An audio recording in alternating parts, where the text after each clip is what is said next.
Hi everyone, अभी हम FR old syllabus में फाइनेंशियल रिपोर्टिंग ओल्ड सिलेबस में आरटीपी नवंबर 2020 का क्वेश्चन नंबर 12 स्टूडेंट्स की डिमांड थी। तो हम इसे फटाफट से ना इसे अभी सॉल्व करेंगे। कुछ पार्ट मैंने सॉल्व किया जिसके थ्रू मैं आपको समझाऊंगा ताकि टाइम बचे, एंड कुछ जगह पे मैं अभी आपके साथ करते जाएंगे हम यहाँ पर। तो चलिए क्वेश्चन पढ़ते पहले। तो यहाँ पर देखिए 1 अप्रैल 2019 को इन्वेस्टमेंट लिमिटेड एक नया कंपनी फॉर्म हुआ है। एक नया कंपनी फॉर्म हुआ जिसने अपना पहला कैपिटल रेज किया, कितने का? 3 लाख रुपीज का, from the issue of 30,000 share rupees 10 each at par, and on date date acquired the following share holding. यानी पता है इन्वेस्टमेंट लिमिटेड एक नया कंपनी फॉर्म हुआ, नया कंपनी बस शेयर इशू किया, पैसे लिए, और उसके बाद इसने बताया 3 कंपनी को एक्वायर कर ले, A limited, B limited, C limited. तो देखा जाए तो इन्वेस्टमेंट लिमिटेड का बैलेंस शीट तो खाली रहेगा, सिर्फ शेयर कैपिटल रहेगा और इनका इन्वेस्टमेंट रहेगा। बाकी यहाँ पर आप देख सकते हो ए, बी और सी लिमिटेड का तीनों का बैलेंस शीट हमें दिया है और हमें बोला है कि कॉन्सोलिडेशन आप बनाइए। तो मुझे सबसे पहले ये बताइए कि क्या ये तीनों सब्सिडरी है? जी हाँ, ये तीनों सब्सिडरी है। और तीनों की क्या शेयर कैपिटल रिजर्व वगैरह से हम प्री पोस्ट का बंटवारा करेंगे? जी हाँ, हम बंटवारा करेंगे। बस ए लिमिटेड ही तो पेरेंट कंपनी है, तो ए लिमिटेड का बैलेंस शीट है कहाँ? नहीं है, हमें बनाना पड़ेगा। तो ए लिमिटेड का देखिए ट्रांजेक्शन क्या हुआ है, 3 लाख रुपीज शेयर कैपिटल के थ्रू पैसा आया है ना। तो हम यहाँ पर देखिए, मैंने नीचे लिखा हुआ है हल्का सा, आपको मैं समझा देता हूँ। आप देखिए यहाँ पर, ये देखिए बैलेंस शीट है इन्वेस्टमेंट लिमिटेड का। इनका शेयर कैपिटल से 3 लाख रुपीज आया और कैश 3 लाख रुपीज आया। मतलब ये वाला देखिए, सिर्फ अब ये वाला और ये वाला यहां तक परफेक्ट है। इसके बाद आगे देखते हैं। आगे फिर इसने क्या किया, इसने ए लिमिटेड में कुछ पैसा लगाया, बी लिमिटेड में कुछ पैसा लगाया, सी लिमिटेड में 3000 शेयर्स खरीदे। तो ए लिमिटेड के 3000 शेयर्स खरीदे, जबकि ए लिमिटेड के टोटल शेयर्स कितने? 4000, 12,000, 10,000 ए बी सी के।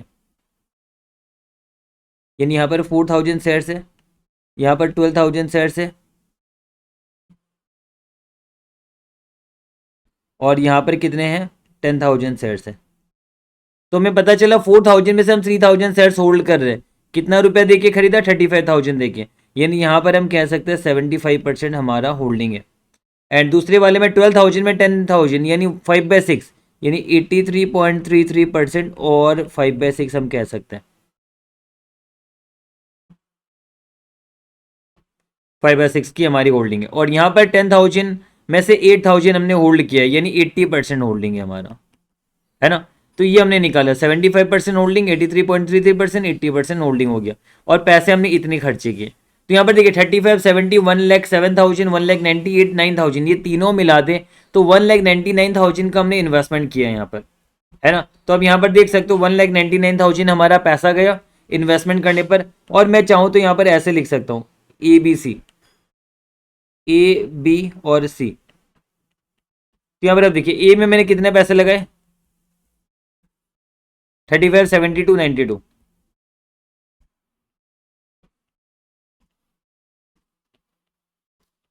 तो ये रहा मेरा बैलेंस शीट बना है। यहाँ पर इन्वेस्टमेंट कंपनी का फिलहाल का बैलेंस शीट है, मैच आप देख सकते हो, दोनों साइड मैच रहेगा हमारा, इधर इधर भी मैच है पूरा आपका। तो अब चलिए हम आगे बढ़ते हैं। अब आगे देखिए यहाँ पर A limited, B limited, C limited का बैलेंस शीट दिया हुआ है, और ये तो मैं अभी शेयर कैपिटल मिटा देता हूँ एक बार में। अब यहाँ पर अब देखिए अदर रेलेवेंट इन्फॉर्मेशन दिया हुआ है। पहला पॉइंट सी लिमिटेड की बात कर रहे हैं, दूसरा पॉइंट बी लिमिटेड की बात करते हैं। एक एक करके सल्टाएंगे ना तो मजा आएगा। एंड तीसरा पॉइंट में ए लिमिटेड का कुछ एडजस्टमेंट दिया हुआ है, इसलिए मैंने सी, बी और ए लिखा हुआ है। एंड चौथा वाला पॉइंट हम लास्ट में डिस्कस करेंगे, म्यूचुअल ओइंग का कुछ केस है, ये लास्ट में डिस्कशन हो जाएगा। एंड पांचवें वाले पॉइंट में प्री पोस्ट का हिसाब होगा, ये हम देखेंगे भी। एंड छठा वाला पॉइंट में भी इंटरिम डिविडेंड की बात है, तो ये भी हम चलिए लास्ट में डिस्कस कर लेंगे, कोई प्रॉब्लम वाली बात नहीं यहाँ पर भी। अब देखिए यहां पर पहले मैं सी लिमिटेड की बातें करना चाहता हूं, सिर्फ और सिर्फ सी लिमिटेड की बात करूंगा मैं। तो सी लिमिटेड का freehold property of C limited is to be valued at ₹65,000 on 1 April 2019। तो यानी एक्विजिशन कब हुआ? अब ये देखिए, एक्विजिशन हमने 1 अप्रैल 2019 को किया है, और 1 अप्रैल 2019 को इनका वैल्यू 50,000 से 65,000 हो गया, मतलब 65,000 है। बट यहां पर तो हमारा कितना वैल्यू दिखा रहा है बैलेंस शीट में? और आपको पता है फ्री होल्ड प्रॉपर्टी में ऐसे भी आपका डेप्रिसिएशन लगता नहीं है, तो मानेंगे पहले भी 50,000 ही था, अभी भी 50,000 दिखा रहा है, पर हमें इसे क्या करना पड़ेगा? हमें इसे करना पड़ेगा 65,000, यानी 15,000 से बढ़ेगा तो 15,000 का प्रॉफिट यहां पर भी बढ़ेगा। तो यहाँ पर हम 15,000 प्लस करेंगे। पर आप मुझे ये बताइए, ये जो 15,000 ये प्री होगा कि पोस्ट होगा? ये प्री होगा, क्योंकि 1 अप्रैल 2019 एक्विजिशन डेट में ये वैल्यू बढ़ा है, यानी ये एक्विजिशन डेट तक का वैल्यू है, यानी ये प्री होगा हमारा। तो चलिए अब हमें पता चल चुका है कि ये प्री है। अब आगे हम देखते हैं यहाँ पर अब देखिए क्या लिखा हुआ है इन्होंने। पॉइंट नंबर 5 में इन्होंने क्या लिखा हुआ है? The balance of profit and loss account as on 31 March 2019, A limited, B limited, C limited का। ठीक है, यहां पर आप देखिए आज की डेट का 31 मार्च 2020 है आज। तो यहां पर आज की डेट में कितना है प्रॉफिट एंड लॉस का बैलेंस? 15,000 है। लेकिन बोला कि 31 मार्च 2019 यानी 1 अप्रैल 2019 एक्विजिशन डेट की बात कर रहा है, तब तक का प्री रहेगा ना। सी लिमिटेड में 4,000 का क्रेडिट बैलेंस है। लेकिन आप देखिए ना, जो भी क्रेडिट बैलेंस ए लिमिटेड और सी लिमिटेड में था पूरा इन्होंने डिविडेंड देके खत्म कर दिया। जो भी ए लिमिटेड और सी लिमिटेड का बैलेंस था 4,000 का, जो पुराना पैसा था, पुराना पैसा इन्होंने पूरा डिविडेंड देके खत्म कर दिया। तो देखिए पुराना प्री का पैसा कितना था? प्री का पैसा 4,000 था। 4,000 में से इन्होंने 4,000 डिविडेंड देके खत्म कर दिया, तो प्री का पैसा तो कुछ बचा ही नहीं, जीरो हो गया, है ना। क्योंकि सी लिमिटेड का पुराना 4,000 था, इन्होंने 4,000 डिविडेंड देके काम खत्म कर दिया, तो इनका पुराना पैसा जीरो है। यानी ये सारा का सारा जो 15,000 है ये पोस्ट है। ये सारा का सारा जो 15,000 है क्या होगा? पोस्ट होगा, क्योंकि पुराना पैसा कुछ बचा ही नहीं, सारा डिविडेंड देके खत्म कर दिया। अब देखिए, अब इन्होंने जब डिविडेंड दिया होगा 4,000, है ना, पुराने पैसे से तो डिविडेंड दिया, तो पुराने पैसे से डिविडेंड दिया मतलब ये प्री है जो डिविडेंड दिया इन्होंने। तो इन्होंने जो डिविडेंड दिया इसमें से किसे मिला होगा? एनसीआई को मिला कुछ और पेरेंट को मिला कुछ। सी लिमिटेड में हमारा होल्डिंग कितना है? 80% है। तो यानी हमें इसमें से 3,200 रुपीज हमें डिविडेंड मिला है ना। कौन? इन्वेस्टमेंट को डिविडेंड मिला है ना 3,200। तो इन्वेस्टमेंट को यहाँ पर डिविडेंड मिला होगा, और ये जबकि एक्विजिशन डेट का डिविडेंड मिला है, तो इन्वेस्टमेंट में यहाँ पर कैश में डिविडेंड के नाम पे 3,200 मिला है। किसे? इन्वेस्टमेंट कंपनी को मिला, क्योंकि इन्वेस्टमेंट कंपनी ने 80% होल्डिंग कर रखा था और पुराने पैसे से धन दिया गया, इसे डिविडेंड मिला 3,200। अब इसे जो धन मिला है 3,200 मिला, ये नया पैसा से मिला कि पुराना पैसा से?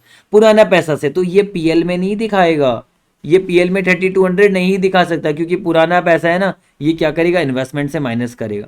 यानी ये ना सी लिमिटेड का 3,200 यहां पर इन्वेस्टमेंट से माइनस हो जाएगा। तो देखिए डबल इफेक्ट दे दिया मैंने, कैश 3,200 से बढ़ जाएगा इसका, और डिविडेंड इन्वेस्टमेंट इसका 3,200 से कम हो जाएगा। यानी अल्टीमेटली बचेगा कितना? 88,800 का इसका इन्वेस्टमेंट का वैल्यू बचेगा। यानी इन्वेस्टमेंट कम कर दिया, प्री का नाम का इसका इन्वेस्टमेंट कम हो गया। तो चलिए सी लिमिटेड का हमें हिसाब पता चल गया कि सी लिमिटेड का जो डिविडेंड मिला होगा इसे, क्योंकि ये तो डिविडेंड पहले ही दे दिया। आप देखिए ना, ये आपका ड्यूरिंग द ईयर ही आपका डिविडेंड दे दिया गया, कब? जून 2019 में, और ये डिविडेंड दे दिया, तो ये पैसा भी यहां से कम हो गया। मतलब कहने का मतलब ये, वापस से रिपीट कर रहा हूं, 4,000 रुपीज इनका पुराना धन था। अगर ये डिविडेंड नहीं देते तो यहाँ पर 19,000 होता। डिविडेंड दे के खत्म कर दिया, तो डिविडेंड 4,000 ये पुराना दे के खत्म कर दिया। अब ये 15,000 है, तो अब ये 15,000 तो पूरा ड्यूरिंग द ईयर बाद में कमाया हुआ है ना, तो ये पूरा का पूरा 15,000 पोस्ट है। और ये 4,000 में जो डिविडेंड 3,200 मिला, ये पुराना डिविडेंड उसे मिल गया है, ऑलरेडी मिल गया उसे इन्वेस्टमेंट लिमिटेड को। तो उसने अपना कैश को बढ़ा दिया और उसने अपना इन्वेस्टमेंट को कम कर दिया प्री बोल के। चलिए, तो ये हमारा क्लियर हो चुका है यहाँ पर। अब आगे हम देखते हैं, अब आगे हम सी लिमिटेड का बंटवारा करेंगे। तो सी लिमिटेड का देखिए, सी लिमिटेड का क्या क्या बंटवारा करना होता है? शेयर कैपिटल, रिजर्व और प्रॉफिट। तो शेयर कैपिटल 1 लाख तो पूरा का पूरा प्री होगा। 7,500 भी देखिए यहाँ पर 1/4/2019 लिखा हुआ है, मतलब ये प्री है। और यहाँ पर 15,000 तो हमने कहा है कि पोस्ट होगा। तो यहाँ पर आप देखिए 1 लाख मैंने पूरा प्री लिया, 7,500 मैंने प्री लिया, और एक 15,000 आपका कौन सा प्री है? ये वाला जो आपका प्रॉपर्टी को बढ़ाया था ना हमने, फ्री और प्रॉपर्टी को, ये 1500 मैंने प्री लिखा हुआ है। ये देखिए यहाँ पर ये प्री आ गया, है ना। और एक आपका ये 15,000, मतलब 7,500 और 15,000 तो प्री हो गई आपका। 15,000 ये प्रॉपर्टी वाला, है ना। और 1,500 जो पोस्ट प्रॉफिट आपका है, पूरा का पूरा पोस्ट प्रॉफिट है, क्योंकि पुराना पैसा तो आपने डिविडेंड देके खत्म कर दिया। तो ये वाला क्या हो गया? पोस्ट हो गया। ये वाला हमारा प्री है। तो अब देखिए, अब यहां पर जो 1 लाख का शेयर कैपिटल है, इसका 80% हमारे हक में जाएगा, क्योंकि यहां पर सी लिमिटेड में 80:20 का रेशियो, हमारा 80 है, एनसीआई का 20 है। तो 80,000 प्री, हमारा 80,000 सीआर में जाएगा प्री का, और 20,000 जाएगा एनसीआई वालों का। अब यहाँ पर 15,000 और 7,500 को इकट्ठा मैंने कर दिया, यानी 22,500 का 80% आपका प्री चला गया और 20% आपका पोस्ट चला गया। चलिए, तो ये भी हमारा क्लियर हो चुका अच्छे से। अब ये हमने सीआर में डालेंगे या एनसीए में डालेंगे। पोस्ट वाला जो होता है हम सीआर में नहीं पीएल में दिखाते है ना, रिटेन अर्निंग पीएल या रेवेन्यू रिजर्व जो भी कहो, पीएल में दिखाएंगे हम ये पोस्ट वाला। तो 15,000 का 80% हमारा पीएल है, बाकी एनसीए का 3,000 हो जाएगा। अब देखिए, हमें पता होता है कि सीआर जो प्री वाला होता है उसे हम गुडविल या कैपिटल रिजर्व निकालते हैं हमारे इन्वेस्टमेंट से देख के। तो मैं पहले तो लिख दे रहा हूँ 80,000 और 18,000 आपका कहाँ है, सीआर में है। एनसीआई में कितना है, 20,000, 4,500 और 3,000। 20,000, 4,500 और 3,000 ये आपका एनसीआई का बैलेंस हो गया, और पीएल में चला गया 12,000। तो ये मैंने फिगर सारा डाल दिया। अब देखिए सी लिमिटेड में हमारा इन्वेस्टमेंट कितना है, 88,800 है ना।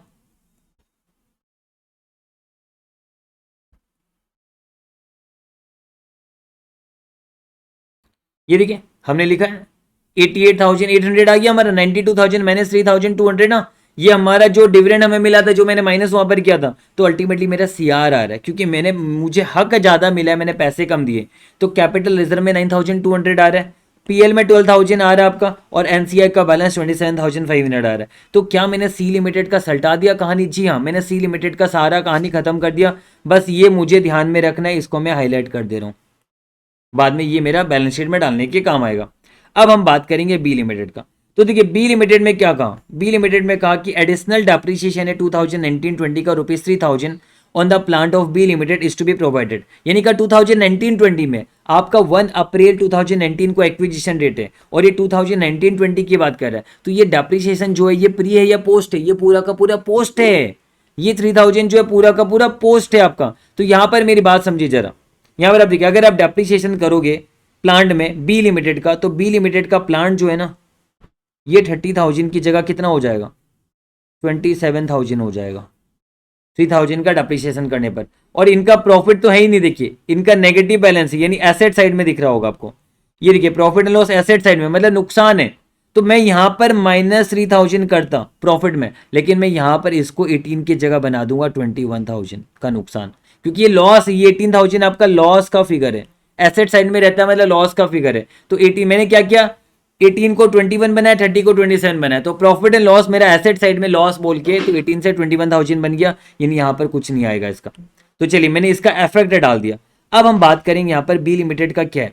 देखिए बी लिमिटेड का तो लॉस है 12,000 का एक्विजिशन डेट तक, यानी 31 मार्च 2019 एक्विजिशन डेट तक इनका लॉस है 12,000 का, और इन्होंने के पास पैसे नहीं, तो क्या डिविडेंड बांटेंगे, तो डिविडेंड का इनका कोई काम नहीं। तो ये 12,000 तो प्री होगा, ये हमें पता चला, और बाकी आपका 18,000 होता तो 6,000 पोस्ट रहता, पर और 3,000 का नुकसान है, तो वो भी पोस्ट ही होगा आपका, है ना। और ऐसे ही मैंने कहा था ना, ये आपका बात का है 2019-20 का, तो ये पोस्ट है। तो कहने का मतलब ये, यहाँ पर बी लिमिटेड की अगर मैं बात करूं, देखिए बी लिमिटेड का शेयर कैपिटल तो 1,20,000 प्री होगा, ये मैं पता चला 1,20,000 प्री होगा। बाकी आपका जो 12,000 का आपका बैलेंस था डेबिट बैलेंस, ये आपका प्री रहेगा, और 6,000 प्लस 9,000 भी पकड़ सकते हो आप इसे। ये जो 9,000 है ना, आप इसे 6,000 माइनस 9,000, इन दोनों नेगेटिव में, एक 6,000 एक्स्ट्रा हो गया, क्योंकि 12,000 और 18,000 का फर्क कितना होता है, 6,000 होता है। मतलब आपका एक्विजिशन डेट पे 12,000 था, अभी 18,000 है, तो 6,000 का नुकसान, और 3,000 का एक्स्ट्रा नुकसान हुआ डेप्रिसिएशन के चलते, यानी 9,000 का नुकसान हो गया। इसको काट ही देता हूँ, आपको लिखना है आप लिख लीजिएगा, पोस्ट करके मैंने काट दिया यहाँ पर। तो देखिए अब मैंने क्या किया, यहाँ पर भी बंटवारा कर दिया। अब देखिए बंटवारा यहाँ पर कैसे होगा, 83.33% हमारा, यानी 5/6 हमारा है, 1/6 माइनॉरिटी का है। तो यहाँ पर आप देखिए 1,20,000 का 5/6 हमारा सीआर में गया, और एनसीआई का चला गया 20,000। फिर -12,000 का 5/6 हमारा एनसीआई का 20%, ये प्री वाला सीआर में चला गया। पोस्ट वाला पीएल में जाएगा, ये भी नेगेटिव दिख रहा है आपको, सारे नेगेटिव फिगर है यहाँ पर। तो अब देखिए मैंने सारा डाल दिया सीआर में, सीआर में ये 1 लाख आ गया, -10,000 ये वाला आ गया, और पीएल में ये वाला आ गया, और एनसीआई में ये तीनों आ गया, 20 -2,000 -1,500। तो एनसीआई का बैलेंस ये आ गया, पीएल का बैलेंस ये आ गया। अब हम सीआर से गुडविल या वो निकालते कुछ, तो यहाँ पर हम देखेंगे नीचे, हमने बी लिमिटेड में इन्वेस्टमेंट कितना किया, 72,000 का इन्वेस्टमेंट किया, बी लिमिटेड में कोई डिविडेंड था नहीं, है ना। तो 72,000 का जो हमने इन्वेस्टमेंट किया था, ये देखिए माइनस हो गया यहाँ पर। तो आपका 18,000 यहाँ पर भी क्या आ रहा है पता है, सीआर ही आ रहा है, गुडविल नहीं आ रहा, सीआर ही आ रहा है यहाँ पर 18,000 का। तो यहाँ पर ये 18,000 का सीआर आया, ये हम नोट करके रखेंगे, ये हमारे लिए काम का है। बी लिमिटेड का भी कहानी हमने सल्टा दिया, खत्म कर दिया। अब बचा कौन, ए लिमिटेड। तो चलिए अब ए लिमिटेड की बात करते हैं। तो ए लिमिटेड में इन्होंने बोला कि इन्वेंट्री जो ए लिमिटेड का वो अंडर वैल्यूड है, यानी इन्होंने अंडर वैल्यू करके रखा हुआ 31 मार्च 2020 की बात कर रहा है, तो ऑब्वियस ही बात है मानेंगे अब 1 अप्रैल 2019 के बाद का किस्सा है ये, तो ये भी आपका पोस्ट मानेंगे। ठीक है, तो ये अंडर वैल्यूड है 2000 से, तो हम क्या करेंगे, इसको वैल्यू बढ़ा देंगे।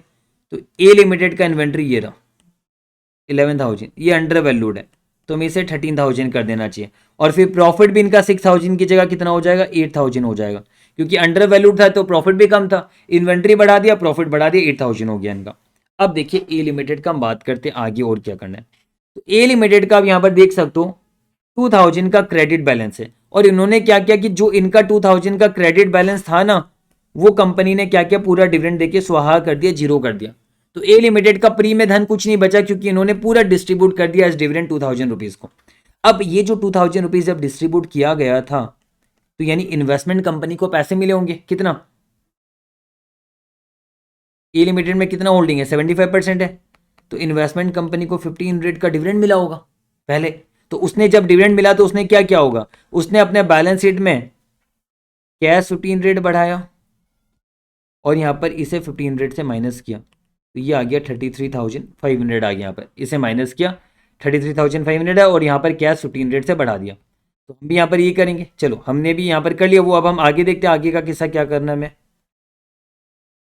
तो आगे अब आप बताइए मुझे, ये जो 8,000 है पूरा का पूरा तो फिर पोस्ट होगा, क्योंकि पुराना धन तो जो था डिविडेंड देके खत्म कर दिया, तो ये पूरा का पूरा पोस्ट है। लेकिन ये 3,000 प्री है, क्योंकि 1 अप्रैल 2019 का है, यानी 40,000 और 3,000 प्री हो गया, और 8,000 पोस्ट हो गया आपका।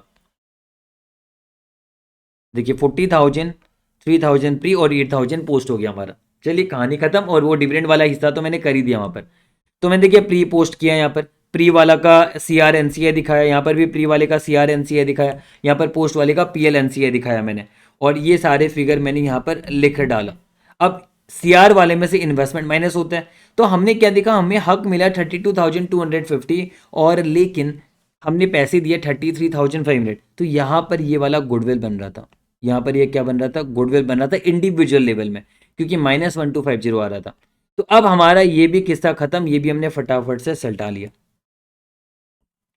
अब हम यहां पर इससे पता लगा सकते हैं कि नेट हमारा सीआर क्या, सीआर या गुडविल जो भी नेट क्या है। देखिए 3 कंपनी था, पहले कंपनी में 9,200 का सीआर है, दूसरे में 18,000 का सीआर है, तीसरे में आपका 1250 का गुडविल है। तो सीआर सीआर गुडविल माइनस हो जाएगा आपका, यानी नेगेटिव फिगर था, तो अल्टीमेटली नेट सीआर आपका 25,950 का हमारा नेट सीआर आ रहा है। बाकी एनसीआई का बैलेंस भी हमें यहां से मिल जाएगा, चलो एनसीआई का बैलेंस भी देख लेते हैं नेट वाला, अभी तक का टिल एनसीए। अब बोलोगे एनसीए को भी तो पहले डिविडेंड मिला, तो वो उनके घर गया, हम तो यहाँ पर एनसीए वो ले रहे जो इस बैलेंस शीट में उनको मिलना चाहिए, है ना। तो यहाँ पर एनसीआई का बैलेंस कितना आएगा, 27,500, 16,500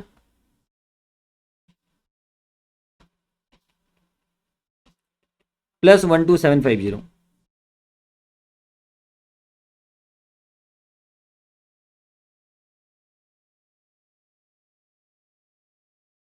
ये 56,750 आपका एनसीआई का बैलेंस है। और अगर मैं पीएल का बैलेंस बताऊं, तो पीएल का बैलेंस भी टिल डेट कितना है, 12,000 -7,500 प्लस 6,000,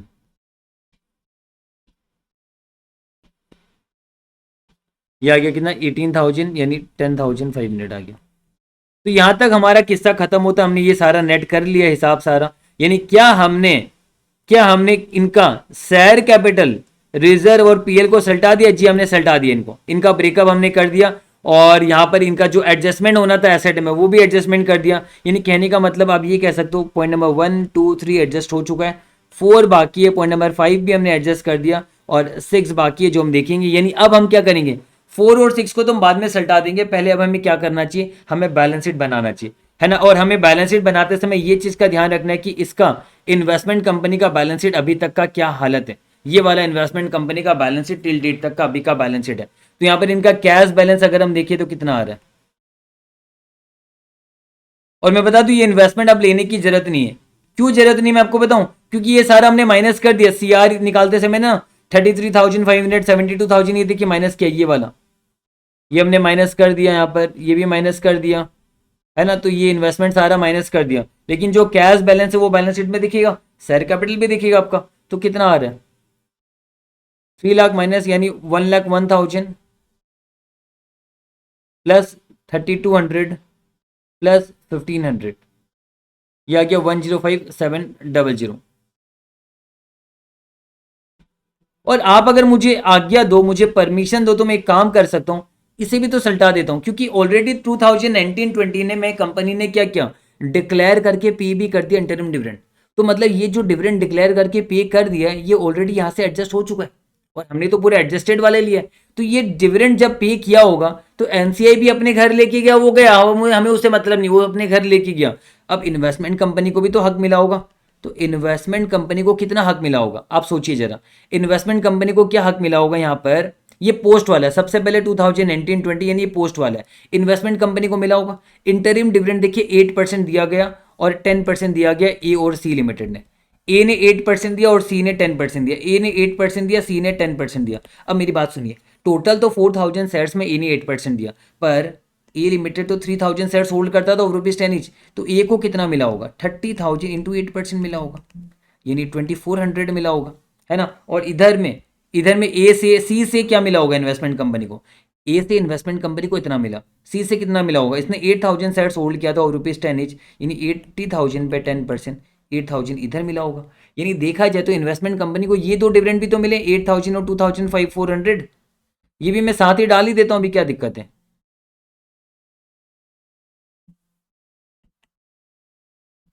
ये पोस्ट वाला है, हाँ, जो कितना मिला 3200 और 8000 मिला।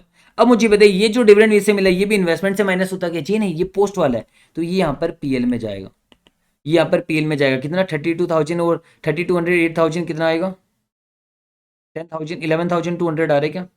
एक से रुकिए, कुछ गलत किया मैंने लगता है, अच्छा 2400 था, मैंने 3200 लिख दिया, ये 2400 है, यानी कितना आएगा 10,400। यानी इन्वेस्टमेंट कंपनी का आप भी अभी भी देखिएगा बैलेंस शीट मैच करेगा, प्लस 10,400, 116100। हाँ, ये लेने के बाद ही मैच करेगा, ऐसे भी हम एडजस्ट करेंगे। चलो एक बार मैं इसे काटता नहीं हूँ, ये तो हमने उधर लिया बोल के मैं यहाँ पर मतलब कंसिडर नहीं करना चाहता, क्योंकि उधर हम एडजस्ट कर देंगे, पर अदरवाइज सबका बैलेंस शीट तो मैच करेगा ही। ये वाला कितना होता है, 199,000 प्लस 33,500 प्लस 88,800, 321,300।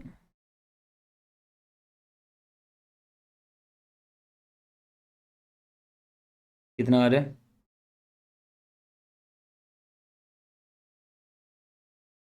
116,100 प्लस, ये गलत किया हमने कुछ, गलत किया हमने, ये वाला तो टोटल पहले वाला था, इसका तो काम ही नहीं है, ये 72,000 है, हमने गलत ले लिया था। 33,500 प्लस 72,000 प्लस 88,800, 194,300 प्लस होगा 116,100, 310,400। और इधर भी अब देखिए दोनों का मिला के 310,400 मैच कर रहा है हमारा इधर भी, तो ये बैलेंस शीट तो हमारा मैच करेगा। तो अब हम पता है इस पोजीशन में आ गए जहां पर अब हम कॉन्सोलिडेटेड बैलेंस शीट बना सकते हैं। तो या तो हम एक काम कर सकते हैं, हम कॉन्सोलिडेटेड बैलेंस शीट में बनाऊं, और या फिर उनका से नहीं, चलो ठीक है, हम कॉन्सोलिडेटेड बैलेंस शीट फटाफट से खुद से बना लेते हैं। चलिए फटाफट से हम बैलेंस शीट बनाते हैं नीचे, एंड मैं वैसे डायरेक्टली बैलेंस शीट बना दे रहा हूँ, एंड एसेट ऊपर, नीचे इक्विटी एंड लायबिलिटी लिख देंगे। तो अब यहाँ पर देखिए, सबसे पहले ऊपर एसेट में क्या गुडविल है, गुडविल अलग से दिखा दीजिएगा। इन्होंने इंटेंजिबल एसेट दिखाया, हम गुडविल दिखा देंगे, या इंटेंजिबल एसेट चलेगा, कोई प्रॉब्लम नहीं है। ऊपर इंडेक्स में तो इसे भी ऊपर ही दिखाया जाता है goodwill. Property plant and equipment हमारा देखिए, free all property and plant दोनों को एक साथ इकट्ठा प्रॉपर्टी प्लांट एंड इक्विपमेंट के नाम पे दिखा सकते हो। गुडविल कितना हो गया, 19,000 हो गया, ये मैंने दिखा दिया, तीनों को टोटल कर दिया, जो जो दोनों है ना फिगर, इन दोनों को टोटल कर दिया मैंने। फ्री ऑल प्रॉपर्टी में देखिए 65 है, ये वाला 65 है, 65 41 और 18 61,06,000 और 1,24,000 होता है ये वाला। और इधर हो गया 12,000 27 37 39 55,000 होता है। 16 27 33 43 क्या कर रहा हूँ मैं, हाँ 55,000 और 124 प्लस 55,000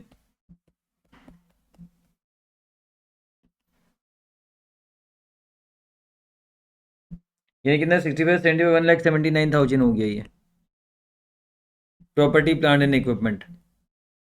एंड फिर इन्वेंट्री में 13 32 21 32 42 52 53 66,000 तीनों का टोटल किया और कुछ नहीं किया मैंने। इन्वेंट्री 66,000 ठीक है। And then trade receivables, trade receivables में एक एक याद है एक पॉइंट हमने छोड़ा था, उसका कुछ एडजस्टमेंट करूंगा इसलिए एक बार मैं ब्रैकेट में लिखूंगा जो भी टोटल आएगा। कितना आ रहा है ट्रेड रिसीबल्स में 4 8 और 17 25 29 आ रहा है ना, 4 8 12 हाँ 29,000 तीनों का मिला के 29,000। मैं एक बार ऐसे लिखता हूँ 4,000 8,000 17,000। चलिए क्योंकि ट्रेड रिसीबल्स में एक छोटा सा एडजस्टमेंट करना है, बाकी तो कुछ करना नहीं है। कैसेट बैंक 1,000 2,000 11,500 इसमें भी कुछ करना पड़ेगा। 1,000 2,000 11,500 और आपको याद है ये जो इन्वेस्टमेंट का बैलेंस शीट बन रहा है तो इसका तो आएगा ही। तो इन्वेस्टमेंट का कैश कितना है 1,161,100 ना, 1,161,100 ये आ गया है ना, इसका वाला आ गया यहाँ पर, तो ये वाला हमने डाल दिया ठीक है। क्योंकि पेरेंट का तो इन्वेस्टमेंट का तो बैलेंस शीट बन रहा है। प्रॉफिट एंड लॉस आएगा नहीं, शेयर कैपिटल किसका आएगा, सिर्फ पेरेंट का आएगा। नीचे शेयर कैपिटल सिर्फ और सिर्फ पेरेंट का आएगा, कितना ये 3 लाख ये आ गया। एंड उसके बाद रिजर्व आएगा नहीं, प्रॉफिट एंड लॉस आएगा नहीं, ट्रेड पेबल आएगा 11 15 20 का ट्रेड पेबल यहाँ पर दिख रहा है हमें। एक बार हम ट्रेड पेबल लिख देते हैं 1145 11,000 4,000 और 5,000 ये मैंने लिखा। अब आपको याद है हमने कुछ कुछ बैलेंस निकाला था, नेट सीआर निकाला, नेट सीआर निकाला था 25,950। तो मैं कैपिटल रिजर्व लिख देता हूँ 25,950 है ना, ये हमने निकाला था। एनसीआई हमने निकाला था 56,750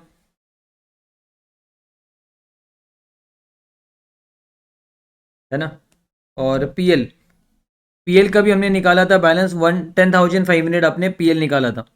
देखिए ये डाल दिया ये डाल दिया पीएल 10,500 और ये वाला भी तो 10,400 दोनों एक साथ इकट्ठा हो जाएगा। 10,400 प्लस 10,500 ये पीएल में आ जाएगा आपका बैलेंस। तो देखिए ये तीनों फिगर हमने यहाँ से बंटवारा करके डाल दिया, कोई प्रॉब्लम वाली बात नहीं है। और इन्वेस्टमेंट एंटिटी का भी ये पीएल डाल दिया, शेयर कैपिटल डाल दिया, कैश भी डाल दिया, इन्वेस्टमेंट तो कट गया था सीआर के साथ में। तो किस्सा खत्म यहाँ पर सारा, कुछ बचा नहीं सब कुछ। ये डिविडेंड वाला डिक्लेयर वाला भी हमने एडजस्ट कर ही दिया था अपने में, तो इसमें भी कुछ एज सच बचा नहीं है यहाँ पर है ना। और क्योंकि देखिए सब्सिडरी ने दिया और सब्सिडरी का तो एडजस्ट ऑलरेडी हो चुका है बैलेंस शीट में, और जो इन्वेस्टमेंट कंपनी को मिला उसका हमने इफेक्ट दिखा दिया ऑलरेडी। तो ये सारा हमारा हो चुका, बस अब ये वाला पॉइंट एक बचा हुआ है, ये वाला एक पॉइंट बचा हुआ है। एंड ये वाला पॉइंट आप ध्यान से सुनिएगा, पहले मैं ये वाला बता देता हूँ। देखिए C limited is owned ₹1,000 by A, यानी सी ए को सी से 1,000 मिलना है और बी को सी से 2,000 मिलना है, यानी ए बी सी को आपस में एक दूसरे से 3,000 मिलना है, 1,000 और 2,000। तो मैं क्या करूंगा पता, सीधा सीधा मैं माइनस करूंगा ट्रेड रिसीबल से 1,000 और 2,000 ठीक है, ये म्यूचुअल ओइंग के नाम का। और इधर भी मैं माइनस करूंगा 1,000 और 2,000, ये म्यूचुअल ओइंग के नाम का मैंने माइनस कर दिया यहाँ पर, ये मैंने माइनस कर दिया दोनों जगह पे। तो एक पॉइंट तो हमारा खत्म हो गया। अब बस बचता है ये वाला, ये पता है किसका पॉइंट है, ये इन्वेस्टमेंट लिमिटेड का पॉइंट है। तो इन्वेस्टमेंट लिमिटेड ओ लिमिटेड, देखिए इन्वेस्टमेंट लिमिटेड जो है ना, ये इन्वेस्टमेंट लिमिटेड की बात करें, पर इन्वेस्टमेंट लिमिटेड का बैलेंस शीट है क्या हमारे पास। इन्वेस्टमेंट लिमिटेड का तो कोई ट्रेड रिसीबल्स कुछ ट्रेड पेपर्स दिया हुआ ही नहीं है, पर फिर भी यहाँ पर इन्होंने मैं बोला कि इन्वेस्टमेंट लिमिटेड ओड ए लिमिटेड ₹3,500, यानी इन्वेस्टमेंट लिमिटेड का पेबल है। इन्वेस्टमेंट लिमिटेड का क्या है, पेबल है 3,500 ठीक है। किससे, ए लिमिटेड को पेबल है, तो ए लिमिटेड को तो रिसीबल है यहाँ पर, इन्वेस्टमेंट लिमिटेड का पेबल है यानी ए लिमिटेड का रिसीबल है। समझ में आ रहा है आपको ये चीज। तो यहां पर ए लिमिटेड का रिसीबल है कितना 3,500, तो ये भी म्यूचुअल ओइंग में कटेगा। ए लिमिटेड का रिसीबल है 3,500, ये भी आपका क्या होगा, म्यूचुअल ओइंग में कट जाएगा हमारा। फिर बाद में आगे देखते हैं,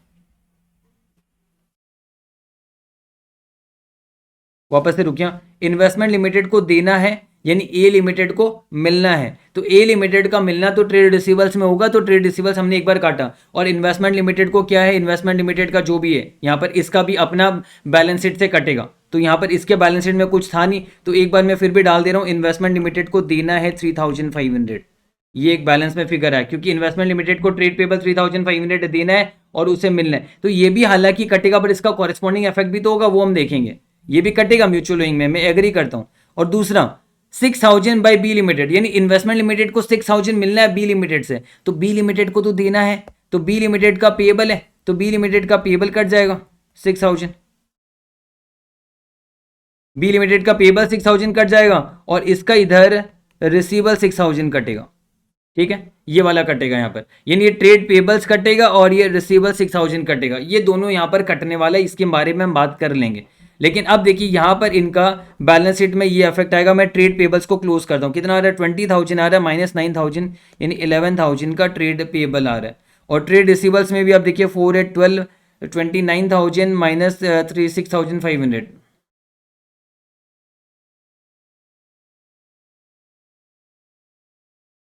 500। अरे क्यों कर रहा हूँ, 22500 ही तो होगा। मतलब मैं फिर से ये वाला पॉइंट आपको रिपीट कर दे रहा हूँ, आप ध्यान से सुनिएगा मेरी बात को। यहाँ पर देखिए, मान के चलिए कि इसका बैलेंस शीट में इन्वेस्टमेंट लिमिटेड को देखिए, इन्वेस्टमेंट लिमिटेड का बात करें, यहाँ पर इन्वेस्टमेंट लिमिटेड को 3500 देना है और 6000 मिलना है। तो मेरी बात सुनिए, इन्वेस्टमेंट लिमिटेड जो है ना, इन्वेस्टमेंट लिमिटेड के बैलेंस शीट में इसको 3500 देना है और 6000 इसे मिलना है। ये इन्वेस्टमेंट लिमिटेड का बैलेंस शीट में होना चाहिए। ठीक है, और ये इसे देना है, अगर इसे देना है तो जो ए लिमिटेड है उसे, ए लिमिटेड था क्या 3500 में, कौन था, ए लिमिटेड था, और उसमें बी लिमिटेड था। यानी मेरा कहना ये है कि अगर इन्वेस्टमेंट लिमिटेड को इतना देना है तो ए लिमिटेड को तो रिसीवेबल है 3500, यानी बैलेंस शीट में तो हमने A limited, B limited, C limited का तो किया था हमने यहाँ पर। ये जो बैलेंस शीट है इसमें ए बी सी का तो किया था, तो यहाँ पर ए बी सी का यहाँ पर रिसीवेबल 3500 मैंने कम किया, और ट्रेड पेबल भी हमने ए बी सी का तो लिया था यहाँ पर। और यहाँ पर देखिए इसका रिसीवेबल है तो ट्रेड पेबल हो गया ना बी लिमिटेड का, बी लिमिटेड का तो क्या हो गया, ट्रेड पेबल हो गया, तो ट्रेड पेबल से हमने 6000 काटा, ये वाला, तो ये मैंने काटा। अब मुद्दा ये कि इन्वेस्टमेंट लिमिटेड के बैलेंस शीट में तो ऐसा कुछ था ही नहीं, तो इन्वेस्टमेंट लिमिटेड के बैलेंस शीट में अगर इन दोनों को काटूंगा, मैं इसको काटूंगा, इसे भी मुझे काटना है। यानी अगर मैं इन्वेस्टमेंट लिमिटेड का बैलेंस शीट की बात करूं तो मुझे ट्रेड पेबल को 3500 से कम करना, म्यूचुअल ओइंग का कटेगा, और इनका ट्रेड रिसीवेबल्स भी 6000 से कटेगा। तो नेट पे देखा जाए तो डिफरेंस किधर आ रहा है, इधर आ रहा है, नेट पे डिफरेंस है ना। तो नेट पे देखा जाए तो नेट पे ट्रेड रिसीवेबल ज्यादा कम हो रहा है, कितना 2500 से। तो अगर आपका ट्रेड रिसीवेबल्स इसका कम हो रहा है 2500 से, तो इसका हमें कैश का इफेक्ट भी देना पड़ेगा, है ना। तो कैश का इफेक्ट यहां पर आ जाएगा कितने का, 2500 का कैश का इफेक्ट आ जाएगा इसका बैलेंस शीट में। किसके बैलेंस शीट में, इन्वेस्टमेंट लिमिटेड के बैलेंस शीट में कैश का इफेक्ट आ जाएगा, जो कैश का इफेक्ट हमें दिखाना है। तो इनका बैलेंस शीट में कैश का इफेक्ट कितना आया था, इनका बैलेंस शीट में 1,16,100 आया था ना। तो यहां पर इनका कैश का बैलेंस को हम इफेक्ट कैसे करेंगे, इसके लिए हमें क्या करना पड़ेगा यहां पर, जैसे कि आप समझिए, मैं आपको समझाने की कोशिश कर रहा हूं। हम ये मान के चलेंगे कि इन्होंने कोई ट्रांजेक्शन किया था पहले, जबकि यहाँ पर ट्रेड पेबल, ट्रेड रिसीवेबल्स होना ही नहीं चाहिए था। पर अगर इनका ट्रेड पेबल दिख रहा है 3500 का, काटा तो बाद में हमने, माइनस तो बाद में किया म्यूचुअल ओइंग के नाम पे, पहले तो प्लस में था, ट्रेड पेबल 3500 का था, मतलब मानेंगे इसका कॉरेस्पॉन्डिंग कैश भी 3500 का हुआ। डबल इफेक्ट देने की कोशिश कर रहा हूँ क्योंकि यहाँ पर क्लैरिटी नहीं दिया इन्होंने। और इनका ट्रेड रिसीवेबल 6000 का था, तो इसका कॉरेस्पॉन्डिंग कैश भी 6000 से कम हुआ होगा, है ना। तो अल्टीमेटली यहाँ पर इनका कैश 6000 से कम हुआ होगा और 3500 से कैश बढ़ा होगा, इन्हें 2500 इनका कैश कम हुआ होगा। फिर बाद में हमने क्या किया, हमने म्यूचुअल ओइंग के नाम पे 3500 यहाँ पर कम किया, और जो बैलेंस शीट है ए लिमिटेड का वहां पर भी हमने रिसीवेबल्स को कम किया, ये नील हो गया। फिर म्यूचुअल ओइंग के नाम पे ये 6000 को माइनस किया, ये भी नील हो गया। यानी कहने का मतलब हमने इसका डबल इफेक्ट देने के लिए हमने माना, क्योंकि यहाँ पर ऐसे यहाँ पर क्लियर नहीं है, क्वेश्चन भी यहाँ पर क्लियर नहीं है, तो इसी वजह से हमें ये इफेक्ट देना पड़ रहा है। तो यहाँ पर 2500 से कैश बैलेंस हमें क्या करना पड़ेगा, कम करना पड़ेगा। तो यहाँ पर जो कैश बैलेंस है आपका, ये आपका नेट पे 2500 से कम होगा, जो कि क्या है 6000 माइनस 3500। तो यहाँ पर हम इतना कम करेंगे यहाँ पर, और अब हम इस कैश बैलेंस को क्लोज करेंगे। तो मैं फिर से एक बार लास्ट आपको रिपीट कर रहा हूँ ताकि आपको कंफ्यूजन ना हो। देखिए यहाँ पर दिखा रहा है कि ए लिमिटेड को 3500 देना है और 6000 मिलना है। तो 3500 अगर देना है, अगर 3500 देना है तो ट्रेड पेबल इसका 3500 है, और ट्रेड पेबल 3500 का कॉरेस्पॉन्डिंग हम कैश भी दिखाएंगे, है ना, डबल इफेक्ट के लिए। और वही रिसीबल इसे 6000 मिलना है तो इसका कैश कम होगा, तो ये डबल इफेक्ट पर कैश इनका 25 मिनट का इफेक्ट जाएगा। तो 25 मिनट से कैश कम हो गया, बाद में फिर म्यूचुअल ओइंग के नाम पे दोनों को काट देंगे, उधर भी काटा या इधर भी काटा, तो ये भी कट गया, ये आएगा नहीं बैलेंस शीट में, यानी 2500 रुपए का 25 मिनट का जो कैश हमारा कम होना था वो हमने 25 मिनट का कैश को कम कर दिया है। तो यहाँ पर अब ऑल टुगेदर हमारा सब कुछ परफेक्ट है, अब कोई प्रॉब्लम नहीं, अब हमें बस क्लोज करना है बैलेंस शीट को। तो यहाँ पर आप देखिए क्या आ रहा है, 2000 और 14,500 प्लस 14,500 माइनस 14,500 माइनस 2,500, ये आ गया, प्लस 116,100, 128,100 आया ये 128,100 है। शेयर कैपिटल हमने लिखा है, एनसीआई हमने लिखा है, पीएल का बैलेंस ये दो ही है, तो कितना है 10,000, 20,900 ये हमने लिया, और बाकी ख़त्म हमारा बैलेंस। बस ये मैच करना है हमें, तो मैं इसको मैच करने के लिए यहाँ पर लेफ्ट साइड में रखता हूँ ताकि मैं मैच करा सकूँ।